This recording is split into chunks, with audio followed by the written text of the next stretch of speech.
بسم الله الرحمن الرحیم. ډیر محترم پکام وطن مین ولسا او په سټیج ناست زمونږ ډیر محترم د مختلفو تنظیمونو او ګوندونو مشرانو ته ټولو ته د زړه د تله سلام کوم. السلام علیکم ورحمت الله وبرکاتو. د ډېر عزتمن او قدرمن زمونږ د کام وطن ملي شهید عثمان لالا د تلین په مناسبت سره را جوړ شوې د جلسه کې به د عثمان لالا په هکله باندې خبرې کوو. البته زما د نن نشتون په هکله به هم چې ګډون نشته دی په آخر کې خبره کوم. ملګرو، د عثمان لالا په ژوند دلته ډېرې خبرې وشوې.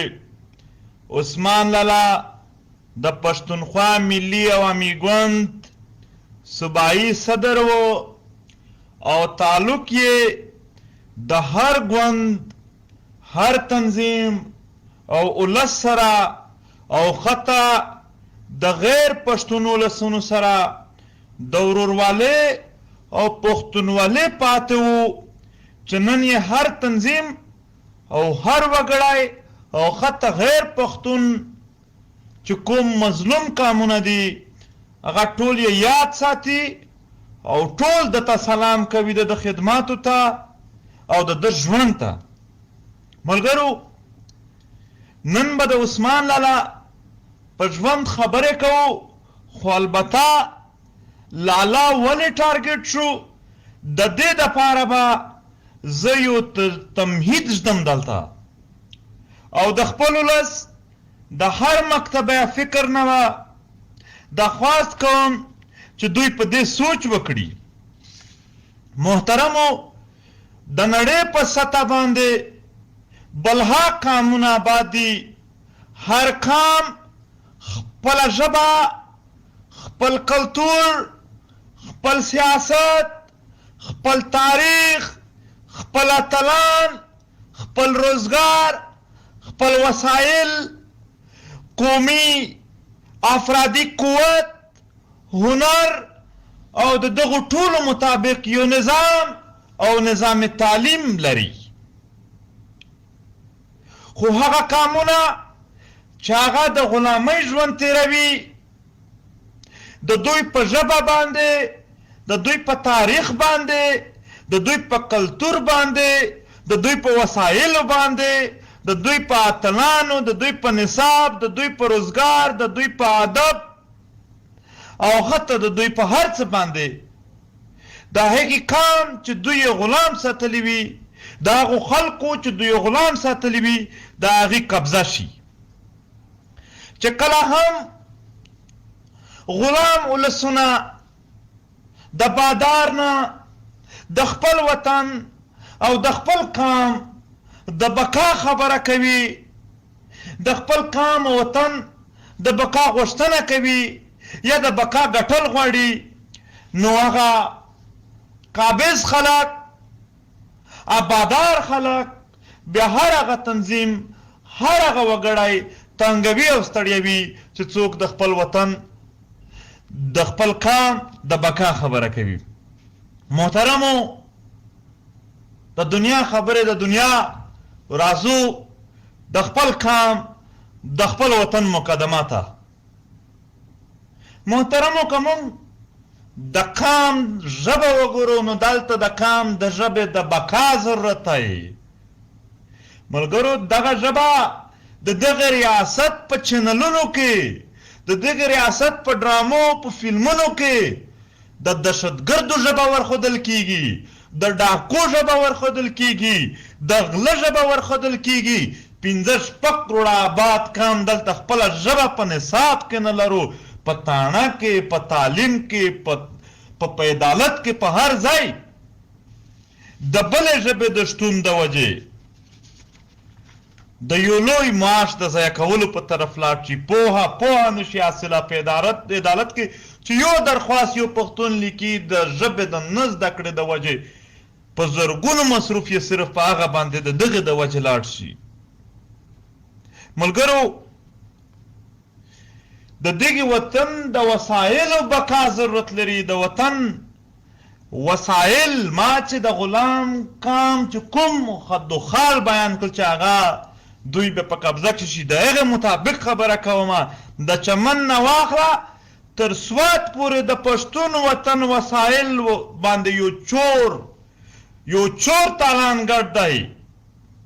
په زور یې د دې وطن نه وړي. د سوات زمرود څه شول؟ د صوابۍ اوبه چېرته لاړې؟ پوره د اوبو یو لارې بدله کړله او پنجاب ته یې وړي. د کرک ګیس پنجاب ته روان دی. د قبایلي اضلاع چې څومره هم مدنیاتي لیزونه یې هم دوی په لاس کې دي او په وړلو کې هم هېڅ کمای نه پرېږدي. ملګرو د خوست د هرنایي د شارک کویلا د لویو بتو لاندې ده او یوازې دا نه د دې وطن ځنګل د وزیرستان د چلغوزي ځنګل د چا په لاس کې دي؟ دلته د دیارو ونې څوک وهي؟ د هر شی په قبضه کې راغلي دي. دغو د بقا د دغې وطن زره بقا غواړي. ځنګل یې پرېږده. نن خبره دې ته را رسېدلې ده چې بوټان شریف د اوس به تاسو اورېدلي وي خلک راپورته دي په تیره کې په ضلع خیبر کې چې چېرته هم د سیر او چکر ځای دی هغه هم نسي. پرون به د اورکزۍ نه خبر وي هلته هم دغه احتجاجونه دي چې د وطن په مدنیاتو باندې یو چور تالان ګډ دی. دا د دغې وطن د وسایلو د بقا سوال دی. ملګرو زمونږ د وطن روزګار چېرته د کینټونو په نامه باندې، چېرته د کاروباري مراکز په نامه باندې، چېرته د DHA په نامه باندې دلته ځای پر ځای د عام اولسونو نه ځمکې نیولې شي، کاروبارونه نیول شي او بیا د دغې اولس عام وګړي مجبور شي چې نورو وطنونو ته سفر وکړي. یوازې د خیبر پښتونخوا د نوشهره تپوس وکئ چې د ټاونونو په نام باندې څومره ځمکې ځینې نیولې دي. د مردان ښار مین بازار 15,000 نه زیات دوکانونه دغې فوج ځینې نیولي دي، هغه خپل کاروبار پې کوي. د هغې ښار د شادیحالونو لپاره نیولي شوي دي. پېښور د DHA په نامه په زرګونو کنال د کلي علاقو ځمکې ونیول شولې. دا خو لا پرېږدئ، نور وار وی د چمن نه واخله تر تورخمه پورې چې څومره هم په ډیورنډ لاین ګیټونه دي په دې ټولو باندې NLC ناسته ده چې د فوج اداره ده او ټول کاروبار یې د عامو خلکو د لاسونو نه یوړو. دلته نور ډېر زیات مثالونه دي چې څنګه د دغې وطن کاروبار نیول کېږي، خو زما مقصد د ټاپک بل دی او دا د تمهید دپاره صرف دا خبرې کومه. ملګرو که موږ د دغې وطن د تاریخ خبره وکړو نو په نصاب کې خو تاریخ نشته دی. پرون اورکزۍ ته د برطانیا فوج راغلی دی او هغه علاقه هغه ځای چې په هغه کې د ازادۍ جنګ شروع و، زما پښتون وطن وګړي د دغې اورکزو وګړي د راغللو د پیرنګي خلاف یې جنګ کولو، هغه ځای ته د پاکستان د فوج په دعوت باندې پیرنګی فوج راغی او په انډیپینډنټ اردو باندې د پاکستان په میډیا باندې اوس هغه ریپورټ پروت دی چې په هغه کې وایي چې دلته دشمن چې کوم پښتون قبایل و دغو حمله وکړله او چې کوم هلته پیرنګیان د فوج کې سیکان و هغو ته یې ګلان ور وویشل او دلته دوی باغي او دشمن ښکاره شول. دا د دغې وطن د تاریخ سره لوبې دي. زمونږ د وطن یو بچی تر 14 ټولګي پورې لاړ شي، ماسټر ډیګري واخلي، خو د خپلې خاورې د تاریخ نه خبر نشي. او څوک چې د خپلې خاورې د تاریخ نه نه وي خبر، د خپلې خاورې مفادات بیا په اسانه نشي پېژندلی. ملګرو د نهم په کلاس کې یو ځل ترکالو خان غوندې اتل ته هم یو ډاکو ویلل شول. په دې تاریخ کې د فقیر پی باچا خان شهید نه واخله تر عثمان لالا پورې د دغې ملک په نصاب کې او په تاریخ کې هیڅ نشته دی. داسې نور ډېر پښتانه اتلان دي چې زه یادوم. دا زمونږ د وطن د تاریخ د بقا سوال دی.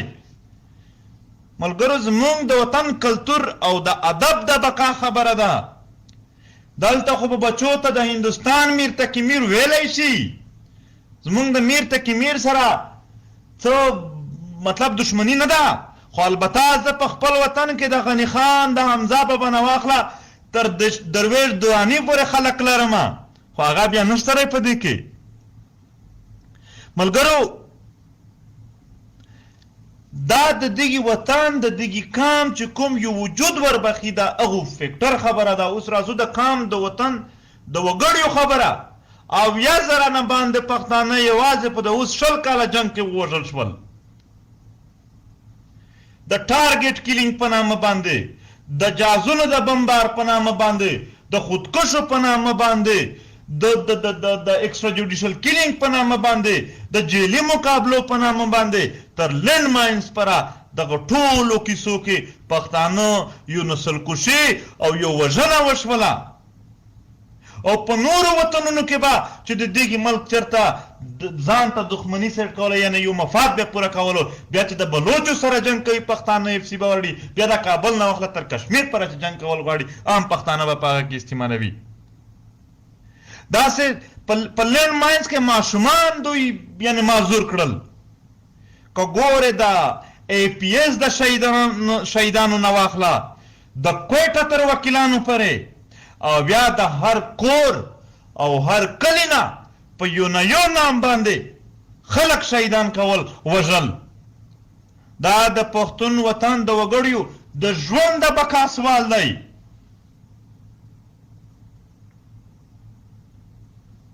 ملګرو راځو په دې خبره باندې چې هر هغه څوک چې د دغې وطن بقا غواړي، هر هغه تنظیم، هر هغه وګړی، هر هغه فکر، هر هغه عمل چې د دغې وطن د ژبې، د تاریخ، د کلتور او ادب، د وسایلو او د وګړیو د بقا خبره کوي، د هغه بقا غواړي. ریاست هغه خلق، هغه فکر، هغه تنظیمونه او هغه وګړي په ټارګټ کې او د هغې ختمول ته هڅې شروع کړي. او هر هغه انسان چې پښتون قام استحصال کوي هغو ته د عزت ورکوي. علي وزیر د قام د بقا خبره کوله، هغه په جیل کې دی، راوانور پښتانه وژل هغه آزاد دی. منظور پښتین او ملګري چې چیرې ځي په هغه پابندي ده، ځکه چې هغه د خپل وطن خبره کوي. خو احسان الله احسان د پېښور د کنټون نه واخله تر ترکیې پر آزاد دی، ځکه چې هغه د پښتنو د وژلو دعوې کوي. نو ملګرو خبره مې دا کوله چې د عثمان لالا ګناه دا و چې د خپل وطن، د خپل قام د بقا خبره کوله، د خپل وطن د وګړیو د ژوند د بقا خبره کوله، د خپل وطن د ژبې د بقا خبره کوله، د خپل وطن د ادب او د هنر د بقا خبره کوله، د خپل وطن د تاریخ، د خپل وطن د وسایلو، د وطن د روزګار دغه خبره کوله. د خپل وطن په اتلانو یې سټینډ اخسته. دغه ګناه و. او دوی داسې یو وګړی هم، یو تنظیم هم، یو فکر هم، یو عمل هم چې دغې ته ځي هغه دوی نه معاف کوي. عثمان لالا خپل قام ته عزت غوښتلو. ملګرو عثمان لالا د پښتون قام د نورو مظلوم قامونو سره یو اتحاد او یو ملګرتیا، یو ورورولي جوړوله. عثمان لالا په خپلو ځوانانو کې د قامي شعور خورول غوښتل. عثمان لالا خپلو لسونو ته د خپل وطن مفادات ښودل. عثمان لاله په دې خاوره باندې د ریاست د هغه ناوړې پالیسي چې دا وطن ځنې بربادېده د هغې ختمول غوښتل د هغې خلاف درېدلی و ځکه په عثمان لاله باندې بریدونه کېدل ځکه عثمان لاله ټارګېټ شو او دا اول ځل نه و که څوک په دې کې شک شماري بیا هغه ورځ در یاده کوي چې عثمان لاله زه ورسره ملګري را سره د بټاګرام ته تللي وو بټاګرام نه چې واپس راتللو نو په لاره باندې فایرینګ هم وشو پوره یو کوشش وشو د هغې واک نه واخله او په دې نه اول هم په دې نه پس هم د عثمان لاله ژوند ته خطره وه چې دی خپل ذکر کړی و ملګرو په دې وطن کې بلها هغه خلک چې د وطن او د قام مفادات پېژندي او د دغه خاورې د بقا دپاره ولاړ دي د هغو د ختمولو د ریاست بھرپور کوششونه کوي چې د هغو اواز کمزوری شي هغه کمزوری شي ختم شي د دغې دپاره یو اوږد سلسله لاړله د دغې قام او د دغې وطن بقا دوی نه غواړي ځکه هم چې د دغې قام او وطن چې کله ژوندی وي بیا به د دغې قام وطن په خاوره باندې په ولسونو باندې داسې پالیسۍ څوک نشي چلولی چې خپل به په اربونو ډالر ګټي او پښتون قام به وینې تویېږي نو عثمان لاله په دغې وطن باندې یو لویه مهرباني او د دغې وطن دپاره یو لوی خدمات دی نن د عثمان لاله په کلي کې دا پښتانه راټول دي لالا تا یادوي مونږ په لالا پسې ډېر خفه یو لالا مونږ ډېر خفه یو په دا پسې او ستا خدماتو ته ټول قام لاس په سلام دی ستا پاک وجود ته ستا قربانی ته ټول قام لاس په سلام دی ستا قامي شعور ته سلام کوو ستا ژوند ته سلام کوو ستا کورنۍ ته سلام کوو د کورنۍ هر وګړي ته سلام کوو لویه حوصله ورته غواړو ستا ګوند ته او د ګوند ملګرو ته سلام کوو لوی استقامت ورته غواړو او پی ټی ایم چې تل یې تا ملګرتیا کړې ده پی ټی ایم به تل ستا دا خدماتو احسانمند وي لاله تل یې لاله ملګرتیا کړې ده تحریک مونږ د عثمان لاله هر ملګري هر پیروکار ته د کورنۍ وګړو ته سپیشل خوشحال خان ته لوی سلام کو او لوی استقامت مونږ ټولو ته بشمول هر څوک مونږ غواړو چې استقامت وکړو او د خپلو شهیدانو وینا قربانۍ او تاریخ رانه هیر نشي دا به په هر صورت یاد ساتو ملګرو په آخر کې یو عرض کومه او په یو نیک نیت یې کوم باید قبول شي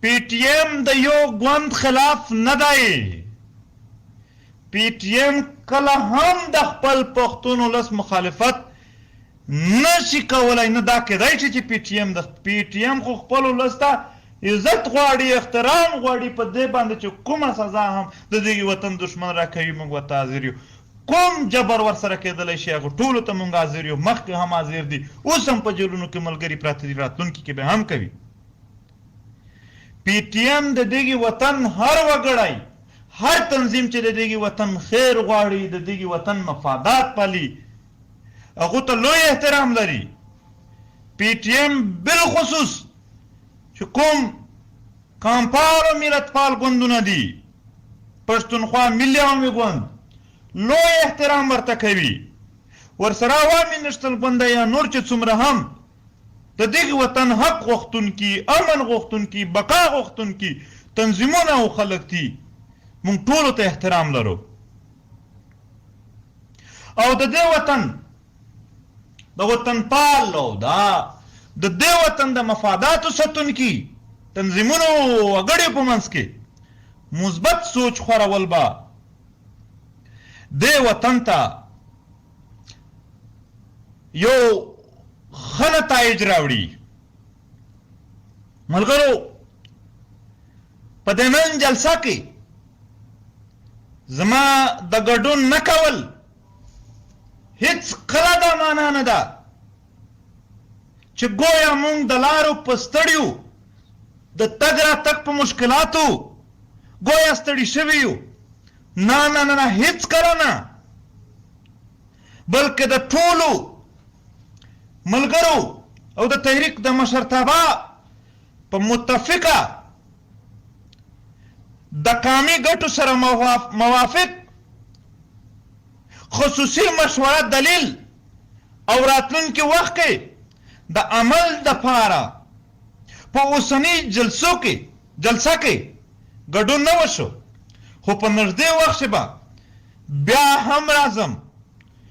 دوی به ستړي شي په موږ پورې، خو موږ به ورستړي نه شو. د تحریک ملګرو او ټول کام نه هیله لرم چې زما په دې ځل نه راتګ به دوی زمانه نه خفه کیږي.